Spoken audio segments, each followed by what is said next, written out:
ચાલો વિદ્યાર્થી મિત્રો, ચિત્ર જોઈને આની માત્રાવાળા શબ્દો લખો. તો ચાલો, આને આને શું કહેવાય? કાન. તેવી જ રીતે આને શું કહેવાય? ગાય. આને શું કહેવાય? આગ. પછી શું છે? દાદા. દને કાનો દા, દને કાનો દા. દાદા. આ શું છે? દાડમ. રાજા. આને શું કહેવાય? હાથ. આ શું છે?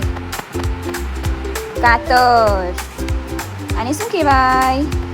ગાજર. આને શું કહેવાય? રોટલા. આ શું છે? માતા.